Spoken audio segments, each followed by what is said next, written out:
12th exam ரிசல்ட்டை online மூலமாக எப்படி செக் பண்ணுறது அதை பற்றி தான் இந்த வீடியோவில் பார்க்க போகிறோம். தமிழ்நாட்டில் கடந்த மார்ச் மாதம் +2க்கான பொதுத் தேர்வு நடந்துச்சு. அதில் மொத்தம் 8 லட்சம் மாணவ மாணவிகள் அந்த எக்ஸாமை எழுதினாங்க. அவங்களுக்கான ரிசல்ட் இப்போ 9:30 மணிக்கு ரிலீஸ் பண்ணாங்க. +2 மாணவர்களோட எக்ஸாம் ரிசல்ட்டை தெரிஞ்சிக்க பல்வேறு வழிகள் இருக்குது. அதில் மிகவும் எளிமையான வழி ஆன்லைன் மூலமாக செக் பண்ணுறது. இப்போது 12th எக்ஸாம் ரிசல்ட்டை ஆன்லைன் மூலமாக எப்படி செக் பண்ணுறதுன்னு பார்க்கலாம். உங்களோட மொபைல் அல்லது லேப்டாப்பில் ப்ரௌசரை ஓப்பன் பண்ணுங்க. அதில் tnresult.nic.in அப்படின்ற வெப்சைட்டை டைப் பண்ணுங்க. அல்லது இதுக்கான லிங்க் டிஸ்கிரிப்ஷனில் இருக்குது. அதை கிளிக் பண்ணீங்க அப்படின்னா உங்களுக்கு இந்த மாதிரியான பேஜ் ஓப்பன் ஆகும்.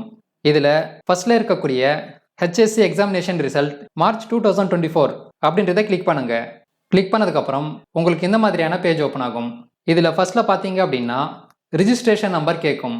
இந்த இடத்துல உங்களோட ரிஜிஸ்ட்ரேஷன் நம்பரை டைப் பண்ணுங்க. டைப் பண்ணதுக்கப்புறம் அது கீழே பார்த்தீங்க அப்படின்னா டேட் ஆஃப் பர்த் இருக்கும். இந்த இடத்துல உங்களோட டேட் ஆஃப் பர்த்தை டைப் பண்ணுங்க. டைப் பண்ணிட்டு கெட் மார்க்ஸ் அப்படின்றத கிளிக் பண்ணுங்க. கிளிக் பண்ணதுக்கப்புறம் உங்களுக்கான எக்ஸாம் ரிசல்ட் வரும்.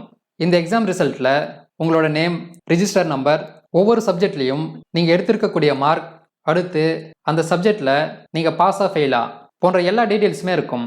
தேவைப்பட்டா இந்த ரிசல்ட்டை நீங்கள் ஸ்க்ரீன்ஷாட் அல்லது பிரிண்ட் எடுத்துக்கலாம். இந்த வீடியோ உங்களுக்கு பயனுள்ளதாக இருக்கும் அப்படின்னு நம்புகிறேன்.